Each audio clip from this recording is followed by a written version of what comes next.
এই গরমে কার কি অবস্থা জানি না, আমার অবস্থা একেবারেই খারাপ। তাই মাথার উপরে এত বড় একটা ঝাঁকার মতো করে বেরিয়ে পড়েছি রিসেন্টলি ভাইরাল হওয়া থানাকা ফেস প্যাক নিয়ে এক্সপেরিমেন্ট করার জন্য। থানাকার এত এত রিভিউ দেখে আমি আর ঘরে বসে থাকতে পারলাম না। তুমি সকলের কাছে মাফ চেয়ে নিচ্ছি, কারণ আমি বাজারে গিয়ে কোনো ভিডিও করতে পারিনি। থানাকাটা আমি কোথা থেকে নিয়েছি, কিভাবে নিয়েছি, এগুলোর কোনো রিভিউ আমি দিতে পারছি। যাই হোক, আসল কথায় আসি।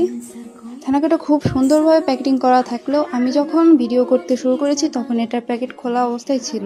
আমি দোকানদারকে বারবার বলেছিলাম এটা কি কোনো কিছুর সাথে ব্যবহার করতে হয় নাকি এমনি হাত দিয়ে পানি দিয়ে ব্যবহার করা যায়। তারা আমাকে বলছিল নর্মাল পানির সাথেই ব্যবহার করা যায়। এখানে দেখতে পাচ্ছেন আপনারা অরিজিনাল ক্যামেরা দিয়ে আমি ভিডিওটা করেছি, নয়তো আপনারা আমার স্কিন টোন অথবা স্কিনের কি কি সমস্যা বুঝতে পারবেন না। এর জন্য আমি অরিজিনাল ক্যামেরা দিয়ে শ্যুটটা করেছি। আমার মুখে বিভিন্ন ধরনের ডার্ক সার্কেলস দিয়ে ভরা ছিল, তাই ভাবলাম যে একবার ট্রাই করে দেখা যাক।